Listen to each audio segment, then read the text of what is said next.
செந்தமிழே நறுந்தேனே, செயலினை மூச்சினை உனக்கடித்தேனே, நைந்தாகினிலே என் வாழ்வு நைந்து போகும், நன்னிலை உனக்கெனில் அது எனக்கும் தானே. தோளில் விழுந்த தோகை மயிலாய், கோளில் சிலர்ந்த குளிர்சாய் திங்களாய், முறுக்கு உடைந்து மணக்கும் மலராய், சிறகணியில் தத்தும் செங்கால் அன்னமாய், அமுத மொழிபகர் அழகின் பிம்பமாய், குமுத மலர்வழி கமலும் கருங்குடல் வாழும் எழிலாய், வசந்த பொழிலாய் திகழும் தமிழ் அன்னையை வணங்குகிறேன். ஆண்டோர்களே, சான்றோர்களே, சகோதரர் பிரபு அவர்களே மற்றும் பிரகாசம் அவர்களே, வெங்கடேசன் அவர்களே, இங்கு திரளாக வீற்றிருக்கக்கூடிய இருபால் மாணவ செல்வங்களே, அவர்களோடு வருகை தந்திருக்கிற பெற்றோர்களே, ஊற்றங்கரையில் வசிக்கின்ற பொதுமக்களே, ஆசிரிய பெருமக்களே, உங்கள் அத்தனை பேருக்கும், பத்திரிகை தோழர்கள் உள்ளிட்ட அத்தனை பேருக்கும் என்னுடைய பணிவான வணக்கத்தை பரிவன்போடு தெரிவித்துக் கொள்கிறேன்.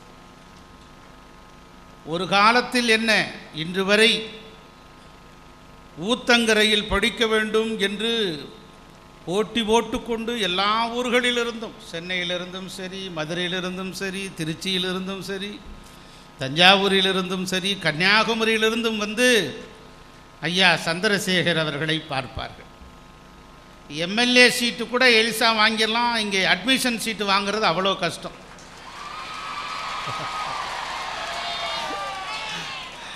அவ்வளவு ரொம்ப டிமாண்ட். ரொம்ப அற்புதமான மனிதர். தமிழ்நாட்டினுடைய அரசியல் தலைநகரம், பொலிட்டிக்கல் கேபிட்டல் என்று சொன்னால் சென்னை. நான் முன்னாள் பள்ளிக்கல்வித்துறை அமைச்சராக இருந்திருக்கிறேன். நம்முடைய அருமை அண்ணன் வீரமணி அவர்களும் முன்னாள் பள்ளிக்கல்வித்துறை அமைச்சராக இருந்திருக்கிறார்.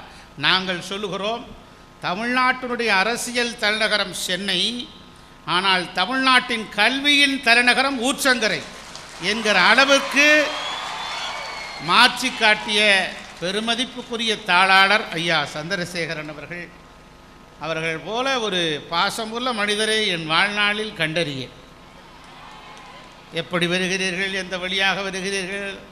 ஒரு பெரிய கெஸ்ட் ஹவுஸ் விடுதி நாங்கள் வைத்திருக்கிறோம், நீங்கள் அங்கே தங்க வேண்டும் என்று சொன்னார்.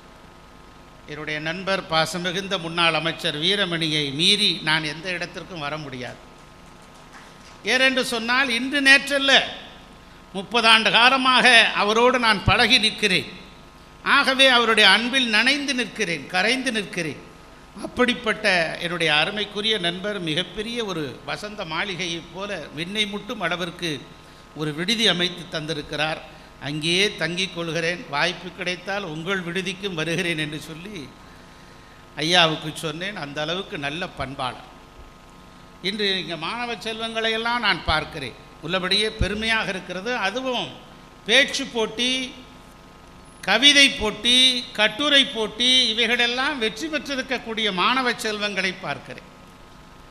இங்கே என்னுடைய கடித பேராசிரியர் அவர்களும் அமிர்தராஜ் ஆங்கில பேராசிரியர் அவர்களும் என்னிடத்தில் கையெழுத்து வாங்கினார்கள். நேற்று இரவு எல்லா சர்டிஃபிகேட்லேயும் ஒரு 150-200 சர்டிஃபிகேட்டில் சான்றிதழ்களில் கையெழுத்து வாங்கினார்கள். அவருடைய கவிதைகளை, பேச்சுக்களை என்னெல்லாம் பேசினார்கள் என்று கேட்டேன். உள்ளபடியே ரொம்ப மகிழ்ச்சியாக இருந்தது.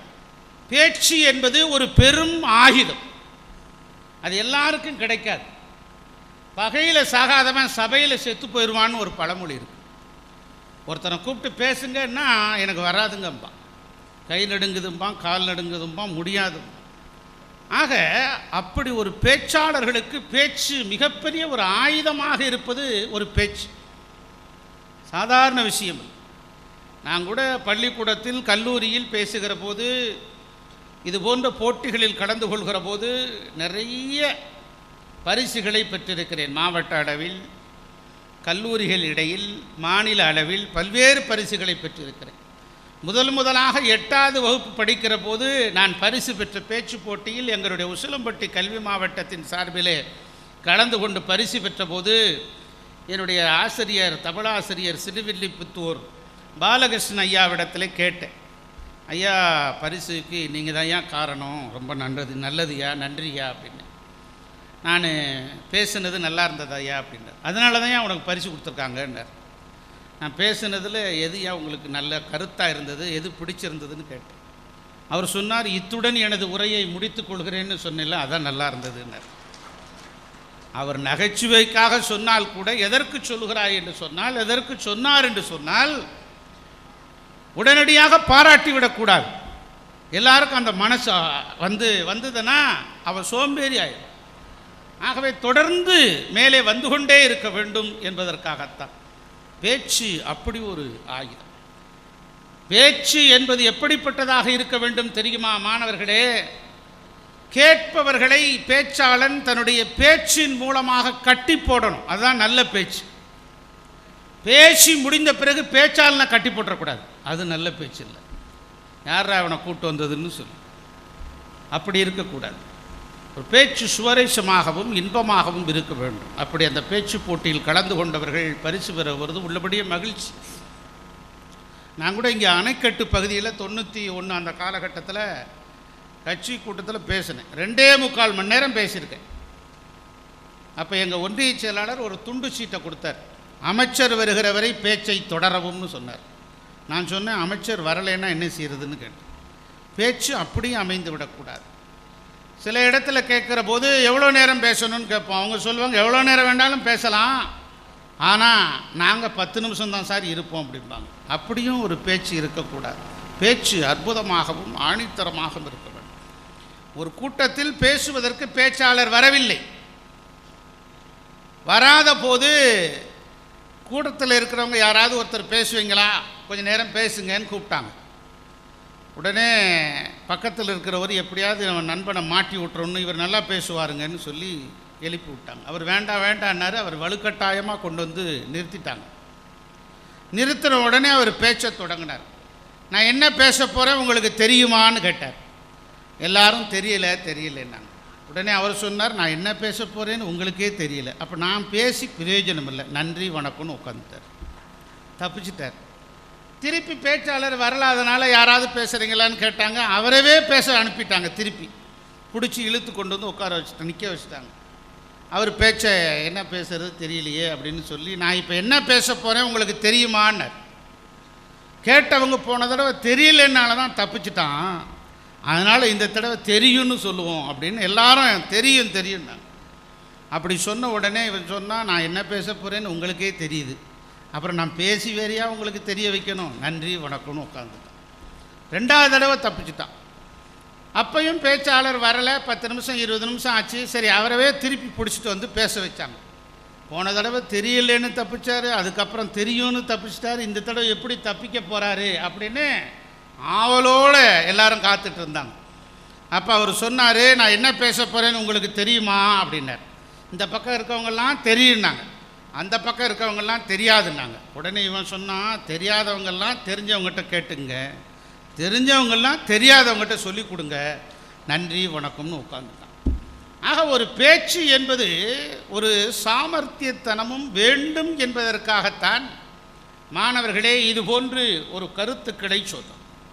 இப்படி எண்ணற்ற விஷயங்களை, ஒரு ஆணித்தரமான விஷயங்கள் அண்ணா அவர்கள், பெருந்தகை பேரறிஞர் அண்ணா அவர்கள், சின்ன காஞ்சிபுரம் நடராஜன் அண்ணாதுரை அவர்கள் பேச்சின் மூலம்தான் மிகப்பெரிய திராவிட இயக்கத்தை ஒரு ஆட்சியை நிர்மாணித்தார்.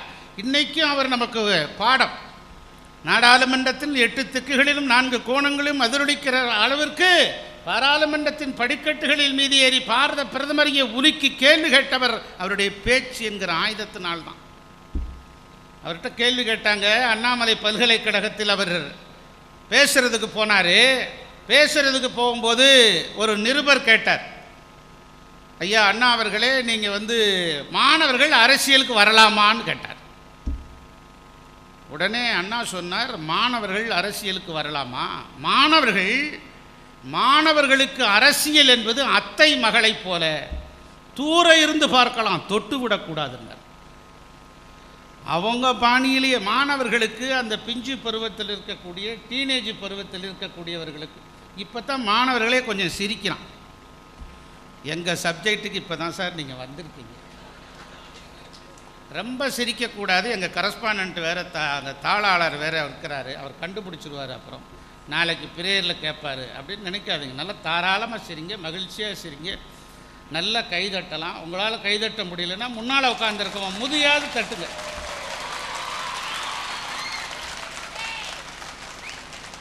இப்படி அண்ணாவுடைய பேச்சை கேட்கிற போது வியப்பு வியப்பு வியக்காதவர்களே யாரும் இல்லை. அந்த அளவுக்கு வியந்து கொண்டே போகிறார். அப்படி செட்டிநாட்டுக்கு போனார் அண்ணா. செட்டிநாட்டில் ஒரு பெரிய வீடு, 50 ரூம் இருக்கும், பெரிய மாளிகை, மிகப்பெரிய மாளிகை இருக்கும். அப்படிப்பட்ட மாளிகையை பார்த்துட்டு அப்படியே வியந்து போனார். ஆளே இல்லை, இவ்வளோ பெரிய வீடு கட்டியிருக்காங்களா அப்படின்னு.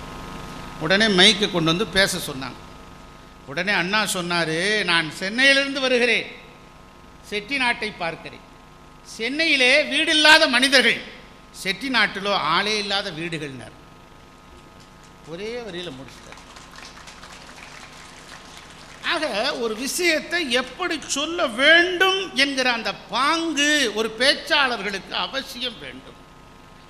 தந்தை பெரியார் அவர்களை ஆட்சிக்கு வந்த உடனேயே முதலமைச்சராவதற்கு பதவி ஏற்பதற்கு முன்பே வாங்குவதற்காக வாழ்த்து பெறுவதற்காக அண்ணா போகிறார். போயிட்டு வந்துடுறார். அப்போ எல்லாரும் கேட்குறாங்க, என்னங்க நீங்கள் தனியாக வந்துட்டு போகிறீங்களே, என்ன விசேஷமானு கேட்டார். அண்ணா சொன்னார், திருமணத்திற்குத்தான் பத்திரிகைகள் கொடுத்து அனைவரையும் அழைக்க வேண்டும், தேனிலவுக்கு தனியாகத்தான் போகணுன்னார். இதுபோல் யாராவது பேச முடியுமா? பையன் அதுக்கும் கைதட்டுறான், ரொம்ப உற்சாகமாக இருக்கான். இப்படி ஒரு விஷயத்தை மிக லாபகமாக பேசக்கூடிய ஆற்றல் யாகாவராயினும் அந்த குறளை சொல்லுகிற போது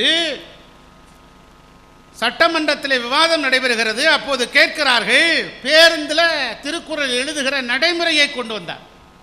அப்போது கேட்டாங்க ஒரு சட்டமன்ற உறுப்பினர், அந்த குறள் எழுதியிருக்கீங்களே யாகாவராயினும் நாகாக்க, அது நடத்துனருக்கா, பேருந்தினர் ஓட்டுநருக்கா, அல்லது பயணிக்கா, கண்டக்டருக்கா, டிரைவருக்கா, பேசஞ்சருக்கான்னு கேட்டாங்க.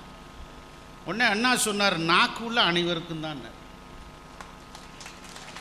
நாகாக்குன்னா நாக்கு யாருக்கெல்லாம் இருக்கணும் அவரை காக்க வேண்டும். இது போன்ற ஒரு ஆற்றல் உள்ளவர். திருத்தணியினுடைய சட்டமன்ற உறுப்பினராக அந்த விநாயகம் அவர்கள் கூட கேட்டார்கள், புளி விலை அதிகமாயிருச்சு உங்கள் ஆட்சியில், எங்கள் ஆட்சியில் விலை குறைவாக இருந்தது, இது யாருடைய சாதனை தெரியுமா, இது யாருடைய சாதனை தெரியுமான்னு கேட்குறாரு. புளி விலை எங்கள் ஆட்சியில் குறைவாக இருந்தது, உங்கள் ஆட்சியில் அதிகமாயிருச்சு, இது யாருடைய சாதனை தெரியுமான்னார். உடனே அண்ணா சொன்னார், புளிய மரத்தின் சாதனை தான். இது போன்று ஒரு சொலவெல்லான் சோர்விலான் அந்த குறள், அதைத்தான் வள்ளுவ பேராசான் சொன்னதை மிக அற்புதமாக கையாண்டிருக்கிறார். இன்றைக்கி பேச்சு போட்டியில் மாணவர்கள்லாம் கலந்துக்கிறணும். அப்படி கலந்து கொள்கிற போதுதான் நீங்கள் எதிர்காலத்தில் நேர்முக தேர்வுக்கு நீங்கள் மிகப்பெரிய ஒரு வல்லமை அது கிடைக்கும். பேச்சுன்னா என்ன? எடுப்பு, தொடுப்பு, முடிப்பு. நல்லா எடுக்கணும். நீங்கள் ஒரு சினிமா படம் பார்த்த உடனே 5 நிமிஷத்தில் பாட்டு வரும். அப்படி பாட்டு வரலைன்னா அவனே சினிமா தேட்டர்லேருந்து வெளியே போயிடுவான். அவர் உங்களை பிடிச்சி இழுத்து உட்கார வைக்கணும் சினிமா தேட்டரில். அதுக்காக அரபி குத்து மட்டுமே போட முடியாது. பாரு, அரபி குத்துக்கு அவ்வளவு ரசிகர் இருக்காங்க. எல்லாரையும் இழுத்து உட்கார வைப்பதற்கு சில யுத்திகளை கையாள வேண்டும். அந்த யுத்திகள் ஒரு பேச்சாளனுக்கு மிக மிக அவசியம். அதுபோல் கவிதை போட்டியில் ஒரு நிருபர் கூட வெற்றி பெற்றிருக்காரு. இங்கே பொதுமக்கள் வெற்றி பெற்றிருக்காங்க, நிறைய மாணவர்கள் வெற்றி பெற்றிருக்காங்க. கவிதைகள்லாம் எப்படியெல்லாம் எழுதுகிறாங்க தெரியுமா? அற்புதமாக 2 வரியில் புது கவிதைகள். ஒரு காலத்தில் மிக பிரபலியம். லஞ்சம் வாங்கினேன் கைது செய்தார்கள், லஞ்சம் கொடுத்தேன் விடுதலை செய்தார்கள். முடிஞ்சு. இதை விட என்ன ஒருத்தன் சொல்ல முடியுமா? நிலைமையை, நாட்டினுடைய நிலைமையை எவ்வளோ எளிதாக சொன்னான். பிரசவத்தில் எல்லாம் தலைதான் முதலில் வருமென தாய்மார்கள் சொல்லுவார்கள். ஆனால் இனிமேல் கைதான் முதலில் வரும், காசு தந்தால் மிச்சம் வரும். எப்படிப்பட்ட இப்படி ஒரு கவிதையின் மூலமாக சமூகத்தினுடைய மிகப்பெரிய ஒரு அடி கொடுக்கிறது, ஒரு சமூக மாற்றத்தை ஏற்படுத்துவது. ஒரு கவிதை எப்படியெல்லாம் ஏற்படுத்துகிறது. நம்ம சுதந்திரம் எப்போ வாங்கணும்? இரவில், நள்ளிரவில் வாங்கணும். அதனால தான் மிட் நைட் ஃப்ரீடம் ஆங்கிலத்தில் எழுதுகிறார் நேருவர்கள் கூட. ஆக ஒரு கவிஞன் எழுதினான், நள்ளிரவில் சுதந்திரம் வாங்கினோம், ஆனால் இன்னும் விடியவே இல்லைன்னு எழுதினான். அவனுடைய தாக்கத்தை எழுதினான். நாம் 75 ஆண்டுகால சுதந்திரத்தை கொண்டாடி கொண்டிருக்கிறோம். இந்த நாட்டினுடைய விண்வெளி கலாச்சாரத்தை நோக்கி நாம் வளர்ந்து கொண்டிருக்கிறோம். அணுகுண்டு வெடித்து அகிலத்தின் கவனத்தை ஈர்த்திருக்கிறது இந்தியா. மிகப்பெரிய ஒரு வல்லரசு நாடாக அடுத்த கட்டத்தை நோக்கி நாம் வளர்ந்து நிற்கிறோம். அபுல் பக்கீர் ஜெய்னுலாபுதீன் அப்துல் கலாம் அவர்கள், APJ அப்துல் கலாம், ஒரு கடலோர படகுக்காரனின் மகன், கடலளவு விரிந்து இமயமாய் உயர்ந்து நின்று ஒரு விண்வெளியை படைத்து காட்டி இந்தியாவின் ஆகச்சிறந்த குடியரசுத் தலைவராக உயர்ந்து நின்று மாணவ சமுதாயத்திற்காகவே தன்னை அர்ப்பணித்த ஈடு இணையற்ற ஆற்றலாளர் விண்வெளியில் ஒரு மகத்தான புரட்சி செய்தார். சாதாரண விஷயம். அந்த புரட்சி ஒவ்வொரு மாணவர்களுக்கும் அடுத்த கட்டத்தை நோக்கியான கனவாக இருக்க வேண்டும். ஒவ்வொரு மாணவர்களுக்கும் ஒவ்வொரு கனவு இருக்கா? நீங்கள் என்ன ஆகணும்னு ஆசைப்படுறீங்க தம்பி? ஆசிரியர். Very good. நீங்கள் டாக்டர் ஆகணும்னு ஆசைப்படுறார். அடுத்து நீங்கள் போலீஸு. Very good. ஆக நம்மக்கிட்ட எல்லா ஆளுங்க இங்கே ரெடியாக இருக்காங்க. யாராவது அமைச்சர் ஆகணும்னு ஆசைப்படுறீங்களா? யாரு வேணும்? எங்கள் ஊர் மனிதனை ஓட்டு போட்டு மந்திரி ஆக்கினோம், திரும்பி மனிதனாகத்தான் ஆக்கவே முடியவில்லைன்னு ஒரு கவிஞர் எழுதலாம். எங்களையும் விட்டு வைக்கலாம். ஆகவே ஒரு கனவு, எப்படிப்பட்ட கனவு? நீங்கள் எத்தனாவது படிக்கிறீங்க? 12th. நீங்கள் 11th. 10 ஒரு 12ஆம் வகுப்பு 11ஆம் வகுப்பு படிக்கக்கூடிய அற்புதமான மாணவ செல்வங்கள் தங்கள் ஈடு இணையற்ற கனவை, ஆசிரியராக வர வேண்டும், காவல்துறை அதிகாரியாக வர வேண்டும். அதாவது எல்லாருக்கும் ஆசை இருக்கும், ஆனால் லட்சியம் இருக்காது. ஆசைக்கும் லட்சியத்துக்கும் வித்தியாசம் இருக்கிறது. மாணவர்களே, உங்களுக்கு தான் சொல்கிறேன், ஆசைக்கும் லட்சியத்திற்கும் வித்தியாசம் இருக்கிறது. நீங்கள் இப்போ ஆசைப்படுறீங்க, லட்சியம் இருக்கா அப்படின்னா என்ன அர்த்தம்னா, ஆசை என்பது எது? சட்டை வாங்க வேண்டும் என்பது ஆசை. சட்டை எப்படி வாங்க வேண்டும் என்பது ஆசை. லட்சியம் ஒரு சட்டை முழுக்கை சட்டையாக வாங்கணும், கட்டம் போட்ட சட்டையாக வாங்கணும், காலரில் பட்டன் சைடில் இருக்கணும், சைடில் 2 பக்கம் கட் பண்ணியிருக்கணும். இதையெல்லாம் லட்சியம். எப்படி சட்டை வாங்க வேண்டும் என்பது லட்சியம், சட்டை வாங்க வேண்டும் என்பது ஆசை. ஆசைக்கும் லட்சியத்துக்கும் வித்தியாசத்தை தெரிஞ்சுக்கணும் நீங்கள். ஆக ஆசையோடு லட்சியமும் உங்களுக்கு இருந்தால் நீங்கள் என்ன ஆகலாம்? டாக்டர் ஆகணும்னு சொன்னார் தம்பி. தம்பி பேர் என்ன பேர்? கோகுல். கோகுல் டாக்டர் ஆகணும்னாரு. உங்கள் கனவு நனவாகும். நீங்கள் ஆசையோடு லட்சியத்தையும் ஏற்படுத்த வேண்டும். அதுதான் வித்தியாசம். நீங்கள் பல பேர் என்ன பண்ணுவோம், தண்ணியை அடுப்பில் வச்சுட்டு கொதிச்சிருச்சான்னு பார்ப்பான். பார்க்க வேண்டியதில்லை. 100 டிகிரி ஆனால் அதுவே கொதிக்கும். 100 டிகிரி ஆனால் கொதித்த பிறகு நீ கை வச்சு பார்க்க முடியாது, சுற்றும். ஆக பொறுமை அவசியம். எல்லாருக்கும் உடனே ஃபாஸ்ட் ஃபுட்டு உலகமாக இருக்குது. எடுத்த உடனே நம்ம பெரிய ஆளாக வந்துடணும், எடுத்த உடனே வந்துடணும்னு சொல்லி எந்த ஒரு LIC கட்டிடமும் அப்படியே ஒரு 14 மாடியை கட்டி நிமித்தி வைக்கிறது இல்லை. ஒரு செங்கலிலிருந்து தான் தொடங்குகிறது. எந்த ஒரு மரத்தையும் யாரும் நடுவதில்லை. என்ன ராமகிருஷ்ணா? எந்த ஒரு மரத்தையும் யாரும் நடுவதில்லை, விதையைத்தான் நடுவுகிறார்கள். அப்படித்தானே? நீங்கள்லாம் இப்போ விதை, நாளை மிகப்பெரிய மரமாக வளர இருக்கிறீர்கள். ஆக விதையைத்தான் நடுவார்கள். எந்த ஒரு தொழில் செஞ்சாலும் நீங்கள் நல்லா கேட்டுங்க. யாராவது தொழிலதிபர் ஆகணும், இண்டஸ்ட்ரியலிஸ்ட் ஆகணும் ஆசை இருக்கா? அவங்க ஒரு தம்பி கை காட்டுறார். தொழிலதிபர் என்று சொன்னால் 5 கோடி 10 கோடி 200 கோடின்னு போட்டு ஆரம்பிக்கிறதல்ல தொழில். சின்னதாக தொடங்கி பெரிதாக வளர்ச்சி வருவதுதான் தொழிலுக்கான முதல் படி. அதுதான் பாலபாடு. அதுதான் பொருளாதாரத்தினுடைய அடிப்படையான சூத்திரமே. விதையைத்தான் நட வேண்டும், மரத்தை நடக்கூடாது. அதுதான் ஒரு பெரிய தொழிலதிபருக்கான ஆரம்ப கட்ட ஒரு சூத்திரம். ஆக ஒவ்வொன்றும் மாணவர்கள், இங்கே மாணவிகள்லாம் அமர்ந்திருக்கீங்க, ரொம்ப ஆர்வமாக இங்கே உட்கார்ந்துருக்காங்க. ஒவ்வொரு கவிதைகளையும் பார்க்கிற போது அற்புதமான கவிதைகளை எழுதியிருக்கிறார். ஒரு குழந்தை பேர் இல்லாத ஒரு பெண் எழுதுகிறாள். அந்த கவிதையை நான் படித்துவிட்டு அப்படி இரவு முழுவதும் அழுதேன். அவள் சொல்கிறா, நான் இறந்தவுடன் எனக்கு குழந்தை இல்லை. அவள் சொல்கிறா, எனக்கு குழந்தை இல்லை, நான் இறந்தவுடன் என்னை எரித்து விடாதீர்கள், தயவு செய்து புதைத்து விடுங்கள், அப்போதாவது என் வயிற்றில் புழுப்பூச்சி உண்டாகட்டும்.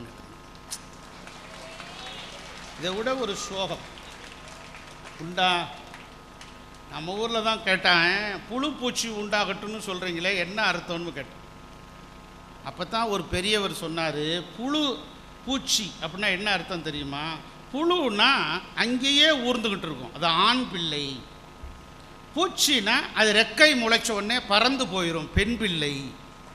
ஆகவே தான் புழு பூச்சி உண்டாகவில்லையான்னு கேட்பான்.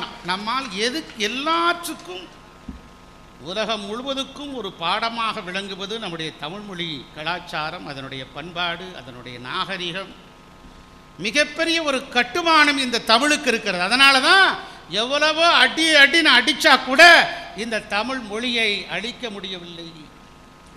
300 ஆண்டு காலம் களப்பிரர்கள் காலம். இந்த 300 ஆண்டு காலம் களப்பிரர்கள் காலகட்டத்திலே பாலி மாத்திரம் மொழிக்கு மாத்திரம் நீதிமொழியாக ஆக்கப்பட்டு கொண்டிருந்த அந்த காலகட்டத்தில் தமிழ் மொழி நசுக்கப்பட்டது. ஆனாலும் அப்படியே வளர்ந்து 3500 ஆண்டு காலமாக இன்றும் நிற்கிறது என்று சொன்னால் அது எவ்வளோ பெரிய விஷயம். 2 வரியில் கவிதைகளை பார்க்கிற போது எவ்வளோ அற்புதமாக வீட்டுக்கு ஒரு மரம் வளருங்கள் அப்படின்னு சொன்னாங்க. அரசாங்கம் என்ன சொல்லுது? வீட்டுக்கு ஒரு மரம் வளருங்கள் என்று சொல்லுது. உடனே நம்ம கவிஞன் சொன்னால், வீட்டுக்கு ஒரு மரம் வளர்க்கிறோம், சரி, ஆளுக்கு ஒரு வீடு தருவீர்களா அப்படின்னு கேட்டு. இது போன்ற சிந்தனை எவ்வளோ அற்புதமான சிந்தனை. பையங்கள்லாம் நினைக்கிறான் இந்த பக்கம் திரும்பினா கைதட்டணும்னு புரிஞ்சுக்கிட்டான். ஏன்னா நான் வாத்தியாராக இருந்தவன், முதல்ல ஆசிரியராக இருந்தேன், அதுக்கப்புறம் அரசியலில் நுழைஞ்சேன், அதுக்கப்புறம் ஆசிரியரே ஒரு பள்ளிக்கல்வி அமைச்சராக உயர்ந்து நிற்கிறேன். ஒரு வாய்ப்பு, ஒரு கனவு. நான் பச்சையப்பன் கல்லூரியில் என்னுடைய ஊர் கிராமத்திலிருந்து மாணவர்களுக்கு இது சுய புராணம் இல்லை, ஒரு நீங்கள் வளர்ச்சி அடைகிறதுக்காக சொல்கிறேன். பச்சையப்பன் கல்லூரிக்கு போய் சேர வர்றேன்.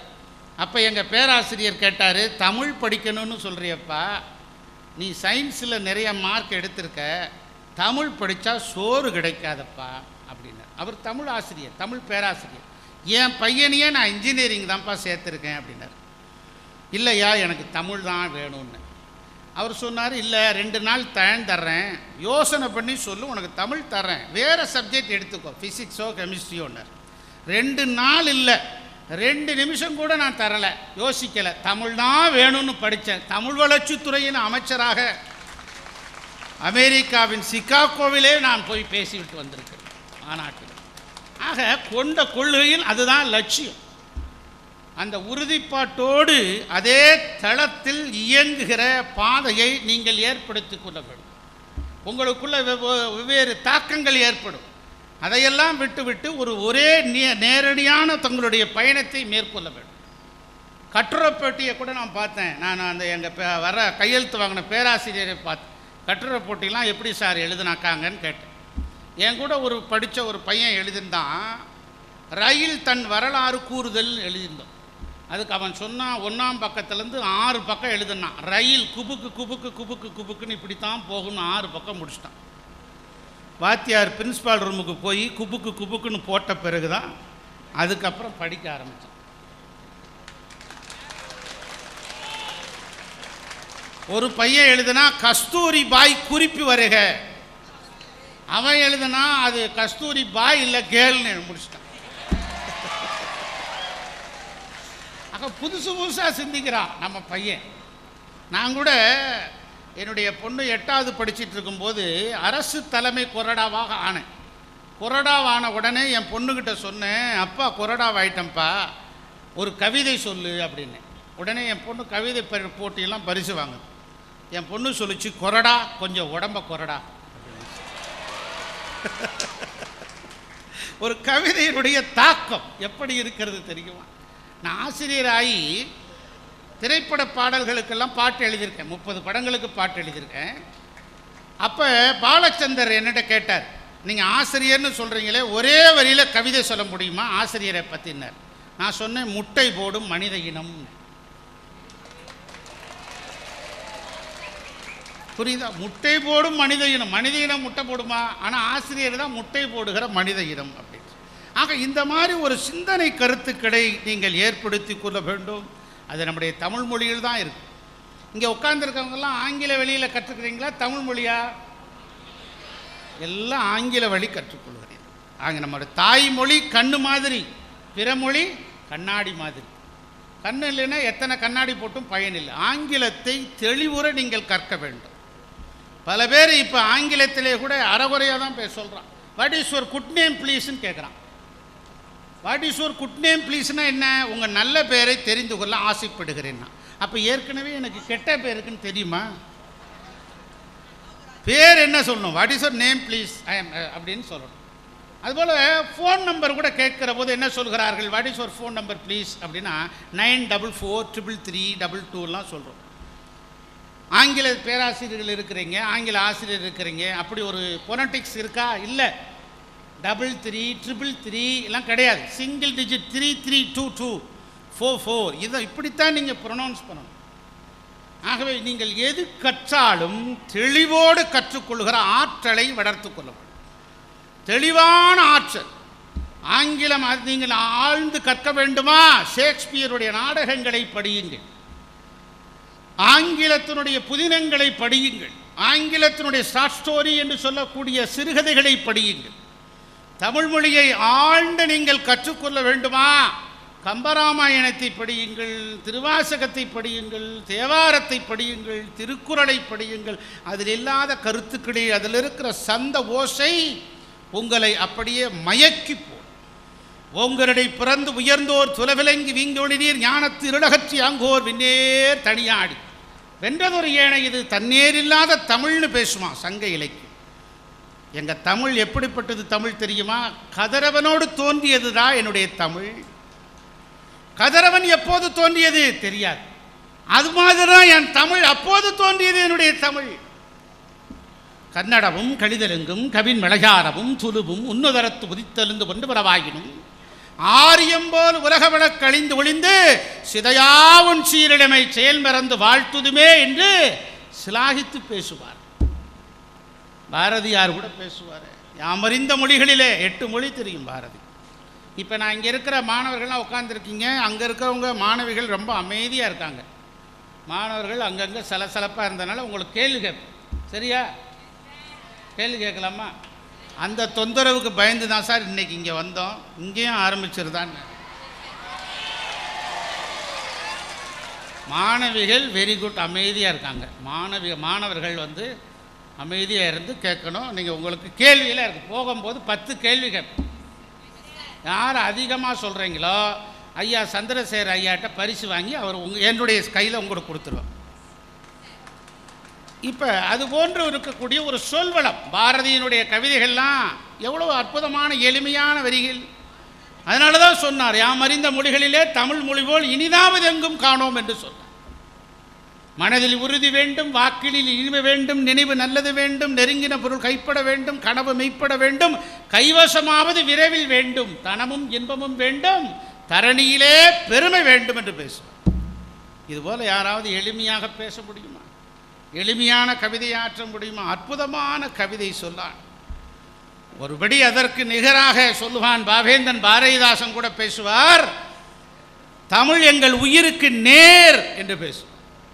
தமிழ் என் உயிருக்கு இணையானதுன்னு எந்த மொழியிலையும் எந்த புலவனும் சொல்லலை. சொன்னது ஒரே புலவன் தமிழ் மொழியில் மாத்திரம், பாவேந்தன் பாரதிதாசன் மாத்திரம். பாண்டிச்சேரியில் சின்ன வகுப்பு நடத்தினாங்க, சின்ன பள்ளிக்கூடத்துக்கு. சின்ன பசங்களுக்கு பள்ளிக்கூடம் நடத்துகிற போது அதில் படிக்கும்போது அணில் ஆடு அணில் நெடில் ஆடு அப்படின்னு பாடம் இருந்துச்சு. பாவேந்தன் பாரதிதாசன் பாண்டிச்சேரி சர்க்காருக்கு, கவர்மெண்ட்டுக்கு ஒரு கடிதம் எழுதினார். அணில் ஆடுன்னு ஒரு பள்ளிக்கூடத்தில் ஒரு மாணவனுடைய வாழ்க்கையை தொடங்கக்கூடாதுங்க. ஆனா அம்மா அப்படி தொடங்கணும், அம்மாவிலிருந்து தொடங்க வேண்டும் என்று பாண்டிச்சேரி சர்க்காருக்கு சொல்லி மாற்றம் செய்ய வைத்தார் பாவேந்தன் பாரதி. ஒரு புலவன் எழுதியதோடு மாத்திரமல்ல, செயல்பாட்டாளராகவும் மாறணும். அச்சமில்லை அச்சமில்லை அச்சம் என்பதில்லையே, உச்சி மீது வான் இடிந்து வீழுகின்ற போதிலும் அச்சமில்லை அச்சமில்லை அச்சம் என்பதில்லையேன்னு சொன்னான் பாரதி.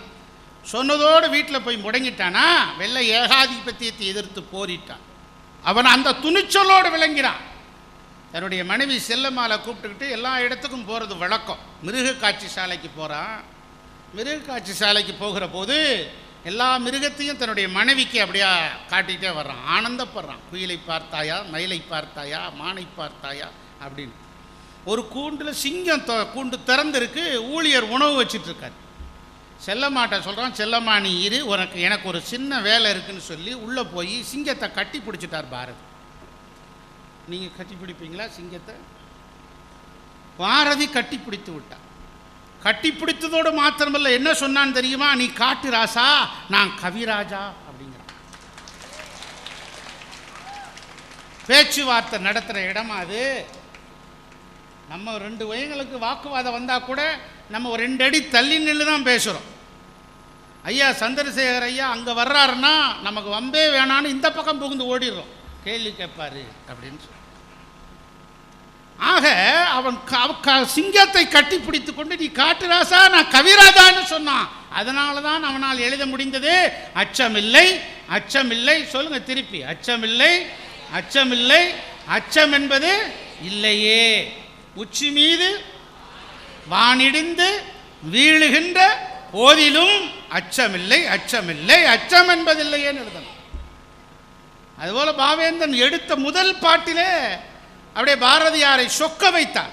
எங்கெங்கும் காணினும் சக்திகடா, தம்பி 7 கடல் அவள் வண்ணமடா, அங்கு தங்கும் வெளியினில் கோடி எண்டம் அந்த தாயின் கைப்பந்தன போடுமடா, ஒரு கங்குயில் 7 முகிலிடமும் வந்து கச்சனை செய்வதை கண்டதுண்டோ, எனில் மங்கை நகைத்த ஒளியனலாம் அவள் மந்த நகை எங்கு மின்னுதடா, காலை ஒருவன் கவிச்சுவையை கரைகாண நினைத்த முடுநிலைப்பில் அன்னை தோல சிதங்கு நடம்புரிவான் அவன் தொல்லறிவாளன் திறம்பெறுவான்.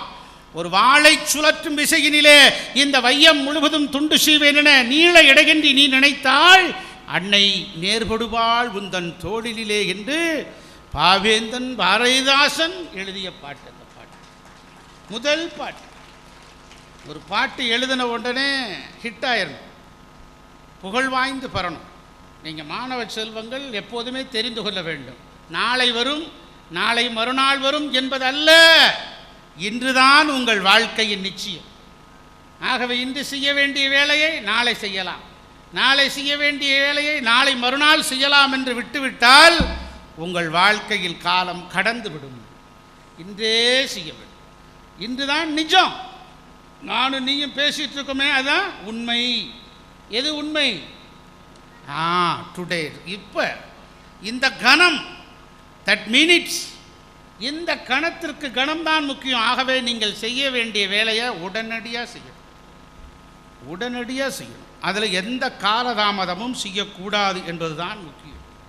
அப்படிப்பட்ட இந்த தமிழ் மொழியும் ஆங்கில வழியிலே கற்றுக்கொள்கிற மாணவ செல்வங்கள் தமிழ் மொழியினுடைய இந்த இத்தனை பாடல்களை நாம் சொன்னோம். கதிர்விடித்து பிளம்புல கடல் கொதித்து சூடாற்ற முதுமை மிகு நிலப்பரப்பின் முதற்பரப்பு தோன்றிவிட நதி வரும் முன் மணல் தரும் முன் நடம்படர்த்த தமிழரங்கே பதி மெதுரை பெருவெளியில் வாண்டியர்கை பார்த்தவளேன்னு பேசுவான். கண்டினில் குரல் வாங்கி கண்ணி தவளில் கால் வாங்கி நின்று செல்லும் நெடிய காவிரியில் உடல் வாங்கிய பொழுதளந்த நேரத்தினை புல்லறியும், பூ மலர்ந்த நேரத்தினை வண்டறியும், சேய் பிறந்த நேரத்தினை தாயறிவாள் செந்தமிழே உன் பிறப்பை யார் அறிவார். அதுதானே இன்னைக்கு உலகத்தில் கிளாசிக்கல் லாங்குவேஜ் செம்மொழி தகுதி படைத்திருக்கிற மொழியாக 7 மொழிகள் இருக்கிறது. இதை செம்மொழி தகுதி படைத்த 7 மொழிகள் இருக்கிறது. அந்த 7 மொழிகள் எது? லத்தீன், கிரேக்கம், ஹீப்ரு, சீனமொழி, பாரசீகம், சமஸ்கிருதம், தமிழ் மொழி. இந்த 7 மொழிகள் தான் உலகத்தில் கிளாசிக்கல் லாங்குவேஜ் செம்மொழி தகுதி படைத்த மொழியாக இருக்கிறது. லத்தீனும் கிரேக்கும் பேச்சு வழக்கடி இல்லை. ஹீப்ரு மொழி யார் பேசியது தெரியுமா நண்பர்களே? மன்னித்தல் மூலமே பாவி கூட மனிதனாகிறான் என்று சொன்ன ஈசா நபி பேசிய மொழி ஹீப்ரு மொழி. காணுகின்ற சகோதரிடத்தில் அன்பு காட்டாதவன் காணாத தேவனிடத்தில் எப்படி அன்பு கூறுவான் என்று சொன்னாரே ஈசா நபி, இயேசு கிறிஸ்து பேசிய மொழி ஹீப்ரு மொழி. அவர் பேசிய மொழி கூட மறு உருவாக்கம் செய்யப்பட்டிருக்கிறது. பாரசீக மொழி அற்புதமான சொல்வளம் கொண்டிருக்கக்கூடிய மொழி. பாரசீகம் என்று சொன்னால் மெசொப்பொடேமியா, பாபிலோனியா நாகரிகம் என்பது நாகரிகத்தினுடைய முதல் படியாக விளங்குகிற அந்த நாகரிகமாக இருக்கிறது தான் நம்முடைய பாரசீக மொழி. அப்படிப்பட்ட பாரசீக மொழி கூட நலிந்து விட்டது, மெலிந்து விட்டது. மிச்சம் இருக்கிறது சீன மொழிகள், சமஸ்கிருதம் கூட இருக்குது. சமஸ்கிருதம் கேட்பதற்கு நல்லா இருக்கும். அண்ணன் மாது கூட சமஸ்கிருதத்தோடு பேசினா அற்புதமாக பேசுவார் பேராசிரியர். சமஸ்கிருதம் என்பது இப்போ இப்போ செய்திகள்லாம் பிஜேபி வந்த பிறகு செய்தியெல்லாம் கூட வாசிக்கிறாங்க. ஆனால் சமஸ்கிருதம் என்பது கூட நடு நம்முடைய பல்வேறு பகுதிகளில் பேச்சு வழக்கில் இல்லை. ஒரு ஊரில் பாவம் பண்ணிட்டான்னா என்ன செய்யணும்? கோயிலுக்கு போகணும். கோயில் இல்லை, ஊரில் ஒருத்தன் பாவம் பண்ணிட்டா என்ன செய்யணும்னா வாரணாசிக்கு போகணுமா, காசிக்கு போகணும் அப்படின்பா. காசியிலே ஒருத்தன் பாவம் பண்ணிட்டானா என்ன செய்யணும்னா கும்பகோணத்துக்கு வரணுமா. கும்பகோணத்தில் இருக்கிறவன் பாவம் பண்ணிட்டா என்னையா செய்யணும்னா கும்பகோணத்தில் இருந்தாலே போதுமா. அப்படி ஒரு ஸ்லோகம். அந்நியச்சேத்திரே கிருதம் பாவம் புண்ணியச்சேத்திரே வினயச்சதி, புண்ணியச்சேத்திரே கிருதம் பாவம் வாரணாசியாம் வினயச்சதி, வாரணாசியாம் கிருதம் பாவம் கும்பகோணே வினயச்சதி, கும்பகோணே கிருதம் பாவம் கும்பகோணே வினயச்சதின்னு ஒரு சமஸ்கிருத ஸ்லோகம். கேட்பதற்கு இனிமையாக இருக்குது, பேச்சு வழக்கில் இல்லையே. நம்முடைய தமிழ்மொழி போல் எப்படி அற்புதமாக இருக்கிறது. ஒரு எலக்ட்ரானின் ஓட்டத்தை போல, எக்ஸ்ரேவின் தனி பார்வையை போல, பால்முறுவலின் புன்முறுவலைப் போல, பாதரசத்தின் படபரப்பை போல, சீனத்தின் படம் ஞானத்தைப் போல, செந்தமிழின் வந்துரச் சொல்லைப் போல, ஜெயங்கொண்டானின் போர்ப்புரணியைப் போல, சிலம்பொடையானலின் காணல் வரியைப் போல, அருணகிரிநாதனின் தமிழ் சந்தத்தைப் போல, அண்ணாவின் படகு தமிழைப் போல. அடே அப்பா, எப்படியெல்லாம் கேட்டுக்கிட்டே இருக்கலாம். கம்பனுடைய 10,500 பாடல்கள், 6 காண்டம், 123 படலம். 10,500 பாடல்களில் கம்பனுடைய வார்த்தைகளில் அவன் எதிகை மோனையில் விருத்தத்தை பார்த்தீர்கள் என்று சொன்னால் அப்படியே சொக்கி போய் நிற்கிறீர்கள். இன்னைக்கு 1000 ஆண்டுகள் கடந்து நின்றும் கம்பராமாயணம் போன்றிருக்கக்கூடிய அந்த காப்பியத்தை உடைக்க முடியல. நம்மால் இப்போ ரொம்ப சோம்பேறித்தனம் அடைஞ்சிட்டான். ஒரு காலத்தில் 5000 பக்கம் இருக்கிற காப்பியத்தை படிச்சுட்டு இருந்தான். அதுக்கப்புறம் இவ்வளோ படிக்க முடியாது சார், சாரி சார், கொஞ்சம் சுருக்குனா நல்லா இருக்கும்னா சிறுகாப்பியம் எழுதுகிறான்.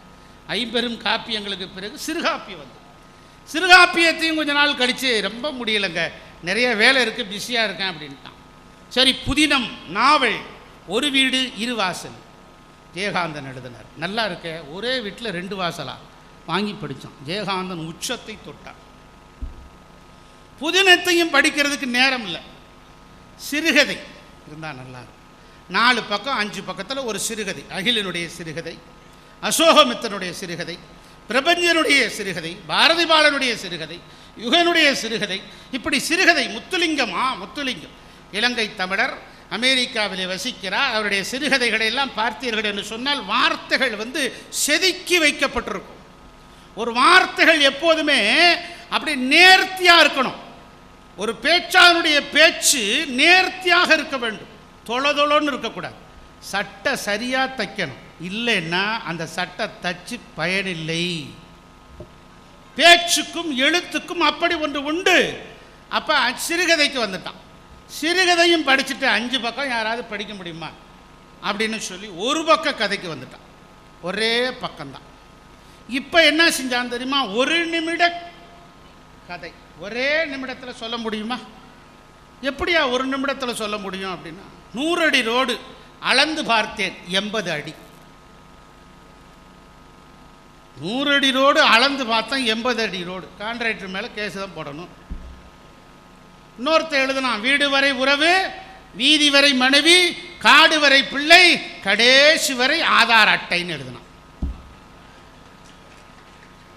இப்போ நிறைய கோயிலில் பூஜை பண்ணுறதுக்கு கூட நான் நட்சத்திரம், பேர், உங்கள் ராசி கேட்குறத விட ஆதார் நம்பரை சொல்லுங்கள் சார், அதை உங்களை தவிர வேறு எவனுக்குமே இருக்காது அப்படிங்க. ஆகவே ஒரு சின்ன விஷயத்தை பாக்கெட் நாவல் படிச்சுட்டு தூக்கி போட்டுறான். ஆக நிறைய வாசிப்பு. இப்போல்லாம் வாட்ஸ்அப், எங்கே பார்த்தாலும் வாட்ஸ்அப் இருக்கா. காலையில் எந்திரிச்ச உடனே வாட்ஸ்அப் தான் பார்க்குறாங்க. மாலை முடிகிற வரைக்கும், பள்ளிக்கூடம் முடிஞ்சு நேராக போனால் நீங்கள் என்ன செய்கிறீங்க? செல்ஃபோனை தான் கேட்குறீங்க. வாட்ஸ்அப்பு தான். காலையில் ஒரு குரூப்பில் இருக்கும், மதியானம் ஒரு குரூப்பில் இருக்கும், சாயந்தரம் வேற ஒரு குரூப்பில் அவனா புதுசாக சேர்த்துறான்.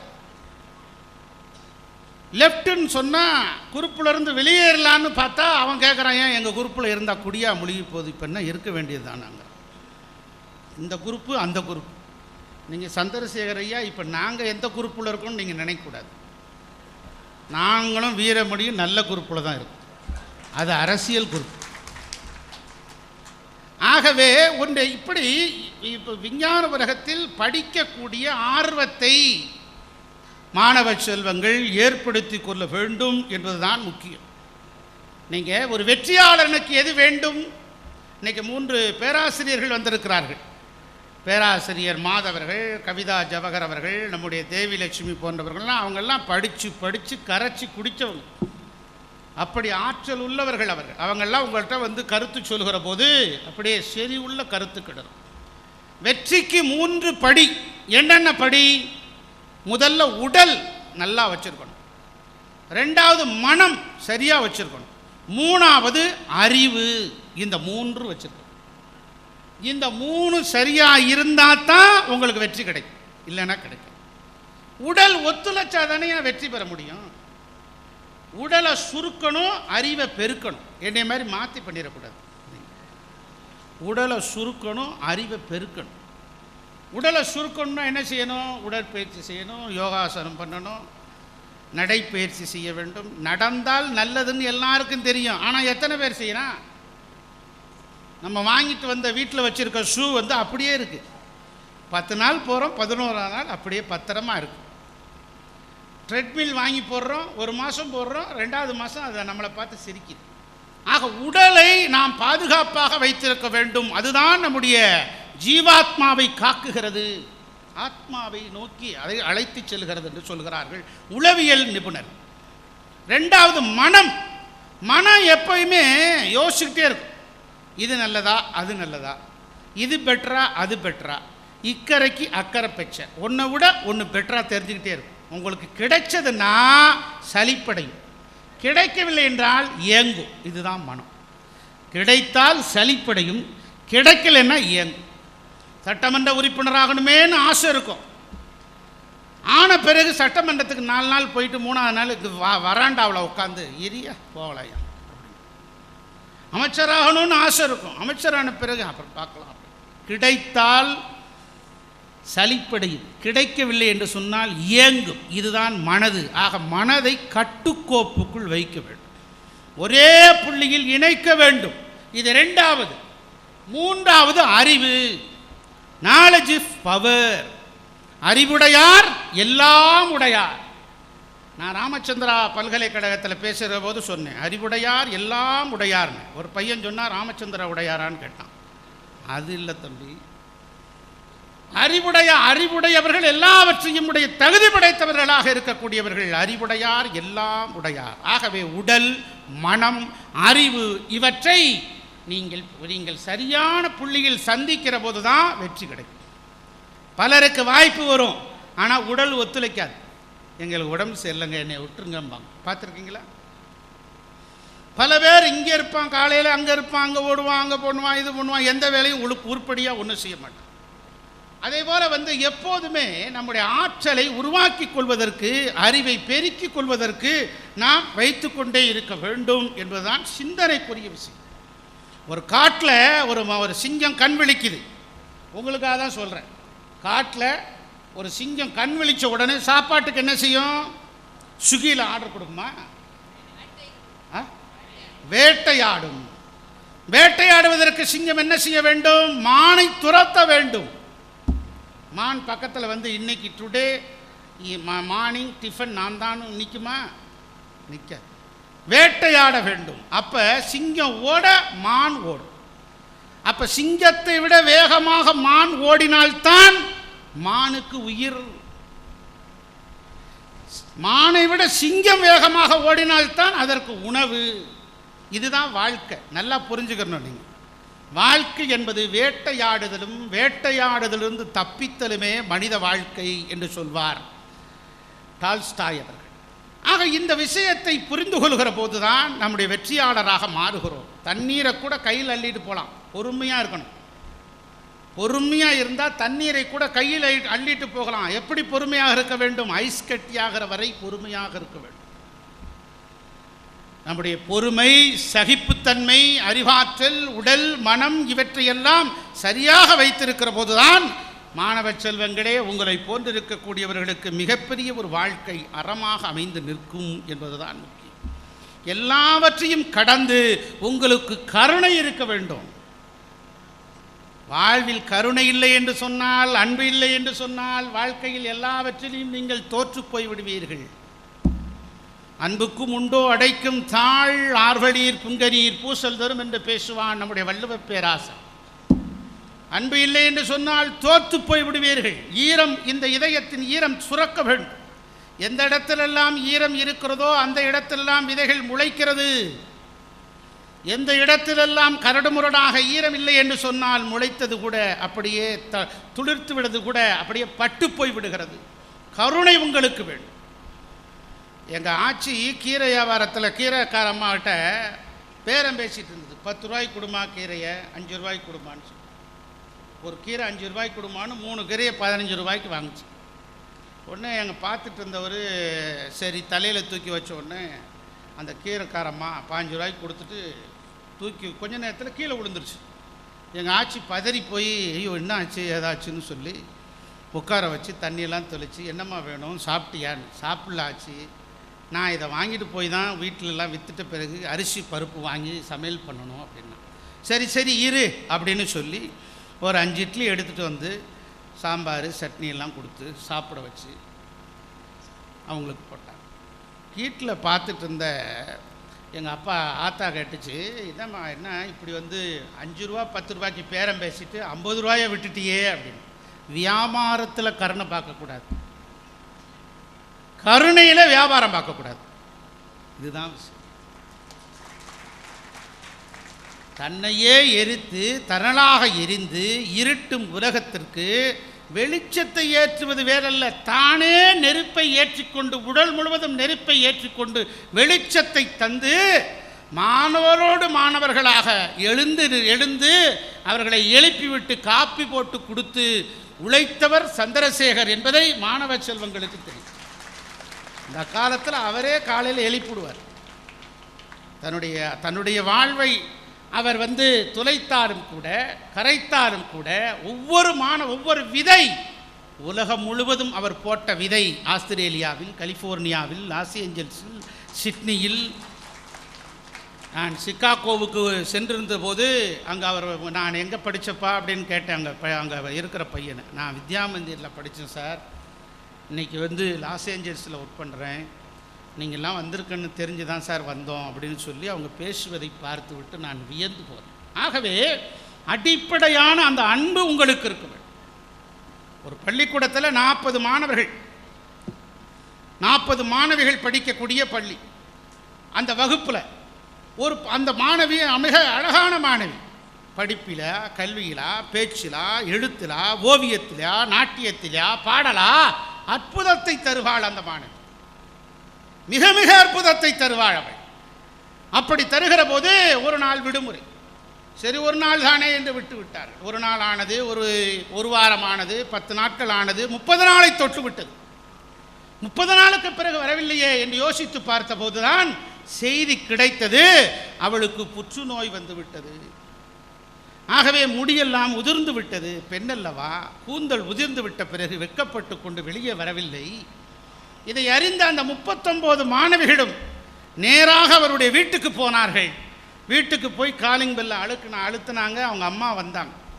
வந்த உடனே 39 மாணவிகளையும் உட்கார வைத்து விட்டு உள்ளே போய் ரூமுக்குள்ளே உட்கார்ந்து உள்ளே இருந்த தன்னுடைய மகளை பார்த்து, அம்மா உன்னோடு படித்திருக்கக்கூடிய சக தோழிகள் 39 பேரும் வந்திருக்காங்க உன்னை பார்க்குறதுக்கு அப்படின்னு சொன்ன உடனே அவள் சொன்னா, அம்மா நான் முடியெல்லாம் இல்லை, எவ்வளோ பெரிய கூந்தல், எவ்வளோ அழகோடு இருப்பேன், வனப்போடு இருப்பேன், வசீகரத்தோடு இருப்பேன், என் தோற்றக்குழிவை கண்டு அப்படி வியந்து போவார்களே, அப்படி தோற்றத்தை நான் இழந்து நிற்கிறேன், முடியை இழந்து நிற்கிறேன், கூந்தலை இழந்து நிற்கிறேன், நான் இந்த மொட்டைத்தலையோடு எப்படி வருவேன் அம்மா என்று குற்றாலத்திலிருந்து எப்படி தண்ணீர் வருமோ அதை போல கண்களிலிருந்து கண்ணீர் பெருக்கெடுத்து ஓடுகிறது.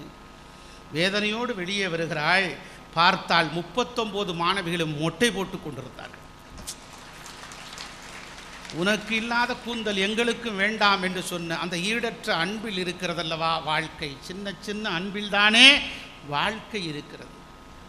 ஆகவே நண்பர்களே, அருமைக்குரிய மாணவ செல்வங்களே, நீங்கள் எல்லாம் கம்ப்யூட்டர் இயக்குவதற்கு உங்களுக்கு தெரியும், செல்போனை இயக்குவதற்கு எங்களை விட நீங்கள் நுட்பத்தை கற்றிருக்கிறீர்கள், ஆங்கில அறிவாற்றலை நீங்கள் விஞ்சி நிற்கிறீர்கள், பல்வேறு புலன்களில் பல்வேறு அறிவாற்றல்களில் நீங்கள் அகத்தையும் புறத்தையும் பார்த்து பார்த்து வியந்து போய் நிற்கிறீர்கள். ஆனால் அடிப்படையில் அன்பு செலுத்த தவறிக்கொண்டிருக்கிறீர்கள். பெற்ற தாயையும் தகப்பனுக்கும் இடத்திலே அந்த அன்பை பரிமாறிக்கொள்ளுங்கள். நீங்கள் படுத்த படுக்கையை மடித்து வைப்பதற்கு கூட நீங்கள் முன்வருவதில்லை. நீங்கள் சாப்பிட்ட தட்டை கூட கழுவுவதற்கு உங்கள் மனம் வரவில்லை. ஒரு பெண் அழகா புல்லட்டில் போனால் ஆச்சரியப்படுறான், ஒரு ஆண் வீட்டில் பாத்திரத்தை கழுவுனா அவமானப்படுறான். ரெண்டும் ஒன்று தானே. ஆக தன்னுடைய வேலையை தானே செய்து கொள்கிற நல்ல பழக்கத்தை ஏற்படுத்தி கொள்கிற போதுதான் மிக பணம் என்பது இரண்டாவது பட்சம். உலகத்தின் ஆகச்சிறந்த பணக்காரர் யார்? பில்கேட்ஸ். அந்த பில்கேட்ஸ் மிகப்பெரிய பணக்காரராக வளர்ந்து விட்ட பிறகு அவர் ஒரு முறை சொன்னார், நான் என்னுடைய நிறுவனத்தில் பணியாற்றுகிற போது வேலை வாய்ப்பை இழந்து விட்டேன். வேலை வாய்ப்பை இழந்துகிற போது வாஷிங்டனுக்கு ஒரு தொடர்வண்டி நிலையத்திற்கு சென்றிருந்தேன். அப்போது தொடர்வண்டி நிலையத்திற்கு சென்றிருக்கிற போது அமர்ந்திருக்கிற போது தினசரி வாங்கி படிக்கலாம் என்று ஆசைப்பட்டேன், நியூஸ் பேப்பரை. ஆனால் என்னிடத்தில் போதிய பணம் இல்லை. இதை பார்த்து விட்டான் அந்த சிறுவன், கருப்பு நிறத்து சிறுவன். இந்தாங்க ஐயா வச்சுக்குங்க. இல்லைப்பா வேணான்னார். லாபத்திலிருந்து தான் தர்றேன், வச்சுக்குங்க, அடுத்த தடவை வந்தால் தாங்க. திருப்பி 3 மாதம் கழித்து அதே வாஷிங்டன், அதே தொடர்வண்டி நிலையம், பேப்பர் விற்கிற பையனிடத்தில் பக்கத்தில் உட்காந்துருக்காரு. பேப்பர் வாங்கலான்னு ஆசை, ஆனால் அவர்கிட்ட காசு இல்லை. சரி என்ன செய்யலான்னு யோசிச்சு பார்க்கும்போது மீண்டும் அந்த கருப்பு நிறத்து சிறுவன் சிரித்து கொண்டே சொன்னான், ஐயா வைத்துக்கொள்ளும், லாபத்திலிருந்து தான் தருகிறேன், அடுத்த முறை வரும்போது தாருங்கள் என்று சொன்னார். காலம் கடந்து விட்டது. 10-15 வருட காலம் உருண்டோடி விட்டது. உலகத்தின் ஆகச் சிறந்த பணக்காரர்கள் வரிசையில் ஆளுமைகளில் ஒருவராக பில்கேட்ஸ் வளர்ந்து நிற்கிறார். ஒரு முறை அவர் தனிமையில் அப்படி அசை போட்டு பார்க்கிற போது, ஐயோ வாஷிங்டன் அந்த தொடர்வண்டி நிலையத்தில் நாம் ஒரு தனிமையில் இருக்கிற போது நமக்கு 2 பேப்பர் நாளிதழ்களை கொடுத்தான் அல்லவா அந்த கருப்பு நிறத்து சிறுவன். அவனை சந்தித்து அவனுக்கு வேண்டிய உதவிகளை செய்யலாமே என்று யோசித்து கொண்டிருக்கிற போது வாஷிங்டன் போனார். தொடர்வண்டி நிலையத்தில் பார்த்தார், அந்த சிறுவன் இல்லை. 15 வருடம் அல்லவா, 15 வயது என்று சொன்னால் 15 வருடத்தை கூட்டினால் 30 வயதாகிருக்குமே என்று விசாரித்து தேடி போனார். விசாரித்து தேடி போனதற்கு பிறகு அவனை பார்த்து சொன்னார், தம்பி நான் யார் தெரிகிறதா என்று கேட்டார். உடையவன் சொன்னான், தெரிகிறது ஐயா, நீங்கள் தானே ஆகச்சிறந்த எந்த ஆளுமையாக இருக்கிற பில்கேட்ஸ் என்று சொன்னார். சரியாக நீ கண்டடித்து விட்டாய் என்று சொன்னார். ஏன்? கண்டிப்பாக நான் உங்களை கண்டறியாமல் என்ன செய்யவிடும்? தினசரி நாளிதழ்களை விற்கிற மாணவன் மாத்திரமல்ல, சிறுவன் மாத்திரமல்ல, தினசரி நாளிதழ்களை வரிவிடாமல் படிக்கிறவனும் கூட நான் என்று சொல்லி அவன் விவாதித்து கொண்டிருக்கிற போது, எனக்கு 2 பேப்பர் கொடுத்தீங்களப்பா, ஞாபகம் இருக்கான்? நல்லா ஞாபகம் இருக்கு. எப்படி மறக்க முடியும் அந்த நினைவுகளை, பசுமையான நினைவுகளை? அதற்கு நான் பணம் தரல தெரியுமான்னார். அதுவும் நன்றாக நினைவிருக்கிறது. இப்போது நான் பணம் தருவதற்காக வந்திருக்கிறேன். அப்படியா, சரி, எவ்வளோ வேண்டும், என்ன வேண்டும், எது வேண்டும் கேள், தருகிறேன் என்று சொன்னான். உடனே அவன் சொன்னான், நீங்கள் ஏழையாக இருக்கிற போது நான் தந்தேன், நீங்கள் பணக்காரராக இருக்கிற போது அதை வந்து தர பார்க்கிறீர்கள், ஆனால் நான் அப்போது கொடுத்ததற்கு ஈடாக முடியுமா, ஈடு செய்ய முடியுமா என்று சொன்னபோது பில்கேட்ஸ் எழுதுகிறார் தன்னுடைய வாழ்க்கை வரலாற்றில், என்னை விட பணக்காரன் அந்த கருப்பு நிறத்து சிறுவன் தான் என்று. அவன் பெயர் ஹென்றி. ஹென்றி தன்னுடைய இளமை காலத்தில் ஒரு கவிதை எழுதியிருக்கிறார்.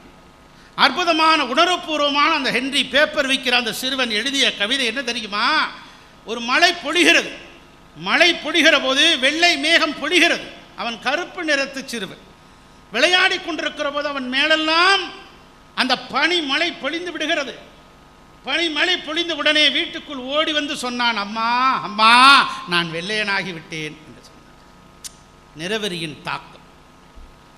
அம்மா அம்மா நான் வெள்ளையனாகி விட்டேன் என்று சொன்னபோது அவள் தாயினுடைய கண்களில் இருந்து கண்ணீர். ஆக வெள்ளை கருப்பு உள்ளூர் தமிழனை ஜாதி பிரிக்கிறது. வெளிநாட்டு தமிழ் வெளியூர் நம்முடைய இந்திய தமிழனை மதம் பிரிக்கிறது, வெளிநாட்டு தமிழனை ஜாதி பிரிக்கிறது, நிறம் பிரிக்கிறது. தாகமிகுதியால் தண்ணீர் குடித்துவிட்ட ஆதிதிராவிட சிறுவனை கட்டி வைத்து உதைத்தது ஊர் பஞ்சாயத்து. எல்லோருக்கும் தான் பெய்கிறேன் என்று எந்த மழை வந்து சாட்சி சொல்லும்? சட்டக்கல்லூரி படிக்கின்ற போது நான் எழுதிய கவிதை. தாக மிகுதியால் தண்ணீர் குடித்துவிட்டு ஆதிதிராவிட சிறுவனை கட்டி வைத்து உதைத்தது ஊர் பஞ்சாயத்து. எல்லோருக்கும் தான் பெய்கிறேன் என்று எந்த மழை வந்து சாட்சி சொல்லும்? ஆக நிறவெறியை அகற்றிவிட்டு அந்த ஹென்றி பில்கேட்ஸ் சொன்னார், இந்த உலகத்தில் என்னை விட ஆகச்சிறந்த பணக்காரன் ஹென்றி தான் என்று தன்னுடைய வில் டாக்குமெண்ட்ஸ் என்கிற புத்தகத்தில் என்னுடைய வாக்குமூலத்தில் எழுதியிருக்கிறார் பில்கேட்ஸ் அவர். அருமைக்குரிய நண்பர்களே, நீங்கள் படியுங்கள், நீங்கள் உயரத்தை தொடுங்கள், வானத்தை தொடுங்கள், வானத்திற்கு மேலும் ஒரு இடம் இருந்தால் அதற்கும் போங்கள். ஆனால் உங்களுடைய அன்பை, கருணையை, காருண்யத்தை, மனிதநேயத்தை, மானுட பற்றை எப்போதும் தொலைத்து விடக்கூடாது. தொலைப்பீர்களா? அன்பை எப்போது இழக்கிறீர்களோ அப்போது நீங்கள் காணாமல் போய்விடுவீர்கள். நன்றி, வணக்கம்.